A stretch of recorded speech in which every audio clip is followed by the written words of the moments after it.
ছোটখাটো নেতারাও 19 থেকে 20 হলে সিঙ্গাপুর চলে যায়, মাউন্ট এলিজাবেথে চলে যায়। সেই জায়গায় এত বড় দলের প্রধান, তার দলের কর্মীরা চাইলে তার জন্য জীবনটাও দিয়ে দিবে, কলিজাটা দিয়ে দিবে, যা চায় তা দিয়ে দিবে। সে জায়গায় তিনাকে বিদেশ নেওয়ার জন্য সবই তো দিতে পারতেন তারা, অর্থনৈতিক যোগান থেকে শুরু করে। কিন্তু তিনি নিতে চাইলেন না কারো থেকে, পরিবার থেকে নিতে চাইলেন না, সংগঠন থেকে নিতে চাইলেন না। তিনি বুঝাতে চান আমরা একটা মানবিক বাংলাদেশ যে করতে চাই, আমরা নেতারা যদি দেশের উপর ভরসা করি, জনগণ দেশের উপর ভরসা করবে। গোটা দেশে আমাদের বিএনপি কিংবা জামাত ইসলামের কোটি কোটি কর্মী আছে। এই জায়গায় একেবারে ছোট্ট একটা কর্মীর কথা ধরে তো টকশোতে আলোচনা করা চলবে না। তিনি একটা সুন্দর নজির স্থাপন করেছেন, এটা আমরা ভালো লাগে ভালো বলবো। আজকে দেখলাম যে তারেক রহমান সাহেবের পক্ষ থেকে আমিরে জামাতকে দেখার জন্য প্রতিনিধি দল পাঠাইছেন, তিনি তার পক্ষ থেকে একটা ফুলের তোলা দিয়েছেন। আমরা তো এটাই চাই রে ভাই, আমরা টকশোতে দুই কথা বলবো। মনির ভাই বললেন যে এটা নিয়ে রাজনীতি হচ্ছে কিনা।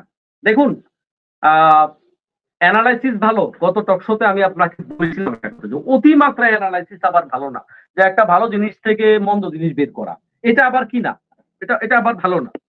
রাজনৈতিক ব্যক্তিত্ব যারা, তারা জাতির জন্য আইডল আমি মনে করি, তাদেরকে জাতির লোকেরা অনুসরণ করে, এটা অস্বীকার করার কোনো সুযোগ নেই। এটা আওয়ামী লীগ হোক, বিএনপি হোক, জাতীয় পার্টি হোক, জামাত হোক, এই মানুষেরা যখন ভালো কিছু করবে তাদের কর্মীরা ভালো কিছু শিখবে।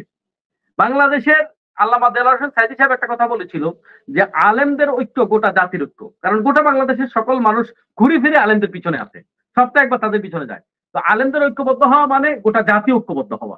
ঠিক তেমনি ভাবে রাজনীতিবিদদের সাথে ওই কথাটার সাথে সাজে, যে রাজনীতিবিদরা ভালো হয়ে যাওয়া মানে গোটা জাতি ভালো হয়ে যাওয়া, রাজনীতিবিদ ঐক্যবদ্ধ হওয়া, জাতি ঐক্যবদ্ধ হওয়া, অনেকটা এরকম। কারণ তাদের পেছনে এই গোটা দেশের মানুষ, ম্যাক্সিমাম মানুষ তাদের পেছনেই আছে।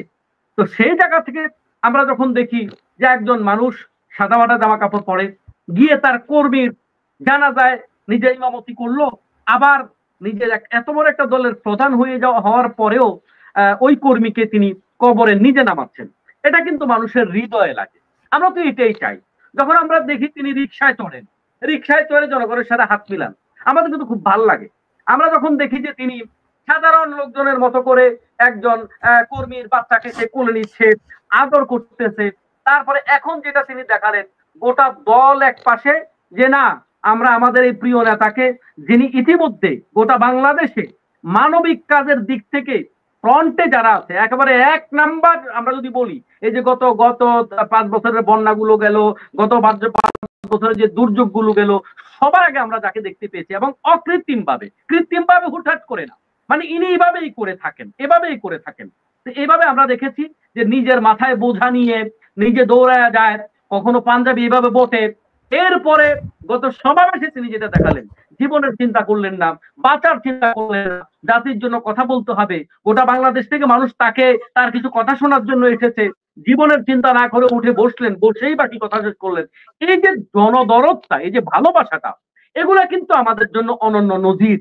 এটা উনি অন্যদের কাছে আমি মনে করি একটা এক্সাম্পল স্থাপন করেছেন। এটা নিয়ে অতিমাত্রায় কিছু বলার নেই, যে এটা মানে এটাকে নষ্ট করে ফেলা এই ক্রেডিটটাকে, আবার এটা নিয়ে অকৃতজ্ঞের মতো এটা স্বীকৃতি না দেয়া, এটাও উচিত নয়। আমরা তো ইতিমধ্যে বাংলাদেশে দেখেছি ছোটখাটো নেতারাও 19 থেকে 20 হলে সিঙ্গাপুর চলে যায়, মাউন্ট এলিজাবেথে চলে যায়। সেই জায়গায় এত বড় দলের প্রধান, তার দলের কর্মীরা চাইলে তার জন্য জীবনটাও দিয়ে দিবে, কলিজাটা দিয়ে দিবে, যা চায় তা দিয়ে দিবে। সে জায়গায় তিনাকে বিদেশ নেওয়ার জন্য সবই তো দিতে পারতেন তারা, অর্থনৈতিক যোগান থেকে শুরু করে। কিন্তু তিনি নিতে চাইলেন না কারো থেকে, পরিবার থেকে নিতে চাইলেন না, সংগঠন থেকে নিতে চাইলেন না। তিনি বুঝাতে চান আমরা একটা মানবিক বাংলাদেশ যে করতে চাই, আমরা নেতারা যদি দেশের উপর ভরসা করি, জনগণ দেশের উপর ভরসা করবে। এরকম নেতারা তো আইকনিক কাজ করবে, এরকম তিনি আরো অনেকগুলা কাজ আমি দেখেছি করেছেন। যেমন ওনার হসপিটালে তিনি, যারা আমরা সংখ্যালঘু বলি, যদিও এই শব্দটাকে আমরা পছন্দ করি না, যারা সংখ্যার দিক থেকে তুলনামূলক কম, এজ এ দেশের নাগরিক হিসেবে তারা কিন্তু অবশ্যই আমাদের সমান অধিকার ভোগ করার অধিকার রাখেন। তিনার যে প্রতিষ্ঠানগুলো আছে, ম্যাক্সিমাম জায়গায় আমরা দেখেছি অনেক হিন্দু ভাইরা সেখানে আছেন, অনেক বৌদ্ধ ভাইরা সেখানে আছেন, অনেক খ্রিস্টানরা সেখানে আছেন। তারা কিন্তু সাক্ষী দিচ্ছেন যে তিনার কাছে আমরা সমানভাবে মর্যাদা পাচ্ছি। এই যে বিষয়টা, এগুলো কিন্তু দলের বা দেশের যারা পরিচালনা করেন তারা এই আইকনিক যে বিষয়গুলো, তারেক রহমানের যে বিষয়টা আসছে, হ্যাঁ এখন বিষয় হলো একজন কর্মীর কথা তো আমরা ধরতে পারবো না। গোটা দেশে আমাদের বিএনপি কিংবা জামাত ইসলামের কোটি কোটি কর্মী আছে। এই জায়গায় একেবারে ছোট্ট একটা কর্মীর কথা ধরে তো টকশোতে আলোচনা করা চলবে না। তিনি একটা সুন্দর নজির স্থাপন করেছেন, এটা আমরা ভালো লাগে ভালো বলবো। আজকে দেখলাম যে তারেক রহমান সাহেবের পক্ষ থেকে আমিরে জামাতকে দেখার জন্য প্রতিনিধি দল পাঠাইছেন, তিনি তার পক্ষ থেকে একটা ফুলের তোলা দিয়েছেন। আমরা তো এটাই চাই রে ভাই, আমরা টকশোতে দুই কথা বলবো মনির ভাইকে, কোনো সমস্যা নাই, কিন্তু আমরা একটু পরে খুশ গল্প করব। আমাদের আদর্শটা ভিন্ন, আমরা একে অপরে ভালো কাজের প্রযোগিতা করব। আমি একভাবে দেশকে ঘুরতে চাই, আমি আমার চিন্তাধারা জাতির সামনে উপস্থাপন করবে, তিনি তিনারটা উপস্থাপন করবেন, কিন্তু শত্রুতা থাকবে না।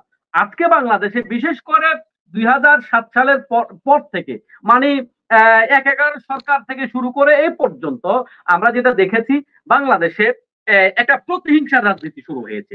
এইটার থেকে আমাদের ফিরে আসা দরকার। আজকে ছাত্র দলের সমাবেশ ছিল, অনেক কথাবার্তা আছে, পক্ষে বিপক্ষে অনেক কথাবার্তা আছে, আমরাও চাইলে বলতে পারি কিংবা বলি ধরেন, কিন্তু বলি না বলি, কথা হচ্ছে যখন প্রোগ্রাম শেষে ছাত্র দলের সভাপতি কিছু ভালো কাজ করলো, কি করলো, সাধারণ সদস্যদের সাথে তিনি মাঠ পরিষ্কারের কাজ করলো, এইটাকে আমরা সেলুট জানাই, এটাকে সেলুট জানাই।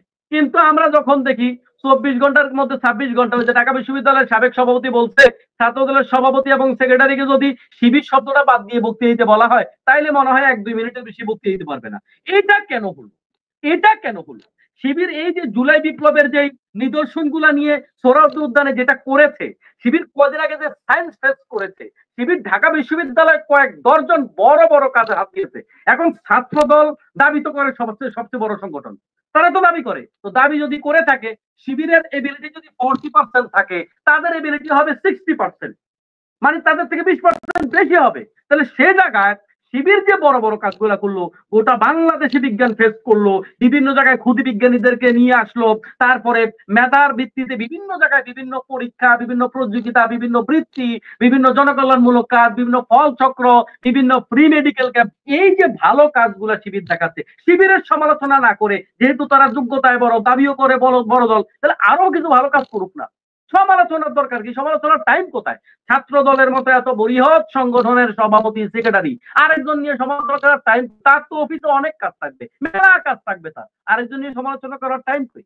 এইভাবে যদি আমরা ডাক্তার শফিকুর রহমান যেটা নজির স্থাপন করেছেন, তারেক রহমান সাহেব যদি তার জায়গা থেকে কিছু নজির স্থাপন করেন, যেটা তিনি ছোট্ট করে দেখালেন, ওয়েলকাম, ভালো। ছাত্র দলের সভাপতি আজকে একটু সুন্দর কাজ দেখিয়েছে, ভালো। এইভাবে যদি প্রত্যেকটা রাজনৈতিক দলের নেতারা মাটির মানুষ হতে পারে, তাহলে কিন্তু আমাদের দেশ এগিয়ে যাবে। আমাদের যেটা হয় বাংলাদেশে, সেটা হচ্ছে কর্মীরা গরিব হয়, নেতারা বড়লোক হয়। কিন্তু রাসূল সাল্লাল্লাহু আলাইহি ওয়াসাল্লামের আমলে যেটা হয়েছে, নেতৃত্ব যারা দিত তারা গরিব হতো, সাধারণ পাবলিক বড়লোক হয়ে যেত, এটা হতো। কিন্তু আমাদের দেশে তার সম্পূর্ণ উল্টাট হচ্ছে। তো আমাদের আমরা যেটা দেখেছি, ডাক্তার শফিকুর রহমান আমিরে জামাত তিনি যেটা বলেছেন, আমরা জনগণের কাছে জবাবদিহি করতে বাধ্য থাকিব।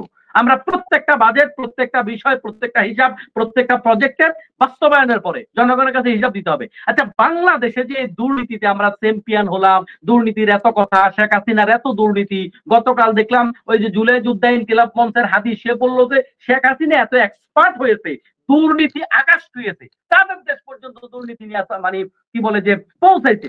আমাদের যে কি বলে যে এটাকে, ওই যে উপরে পাঠাইছে কি বলে, কি গ্রহ, তো ওইটা যে পাঠাইলো আমাদের, আমাদের এখান থেকে আয় কত, ব্যয় কত, এটা প্রস্তুত করনি, এটার অবস্থা কি, এই যে বিষয়টা, দুর্নীতি এমন জায়গায় পৌঁছাইছে, এখন ওইটা ওখান থেকে বের করে আনা সম্ভব না, বের করে আনা সম্ভব না, করার জন্য এখন আকাশে যাওয়া লাগবে।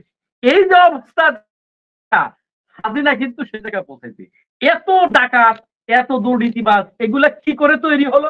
কারণ একটাই, সেটা হচ্ছে জনগণের কাছে জবাবদিহিতা না থাকা। আমিরে জামাত এই জায়গাটাতে হাত দিয়েছেন, যে আসল জায়গা এটা, এটা যদি বিএনপি করতে পারে, যে আমরা প্রত্যেকটা ওয়ার্ড পর্যায় পর্যন্ত যত কাজ হবে জনগণের কাছে আমরা পাই পাই করে হিসাব দিয়ে দিব, এইটা যদি আমরা প্রত্যেকটা চর্চা করতে পারি, বাংলাদেশ কিন্তু আপনার অনেক দূরে গিয়ে যাবে। বাংলাদেশে যত সমস্যা, তার 90% সমস্যা যদি একবারে এক মোটে নিয়ে আসি, সেটা হচ্ছে দুর্নীতি। দুর্নীতি কেন হয়? জনগণের কাছে জবাবদিহি করা লাগে না। আমিরে জামাত সেটাই চিন্তা করেছেন। এই জায়গা থেকে আমরা ইনশাল্লাহ প্রত্যেকটা দল আমরা একে অপরকে নিয়ে ব্যতিব্যস্ত না হয়ে, বরং আমরা সবার জায়গা থেকে দেশের জন্য নতুন নতুন পরিকল্পনা আমরা উপস্থাপন করব, তাহলে আমাদের দেশ অনেক দূরে গিয়ে যাবে। এই প্রতিযোগিতার মার্কেটে যারা ভালো কাজ করবে, জনগণ তাদেরকে বেছে নেবে। সবাইকে ধন্যবাদ।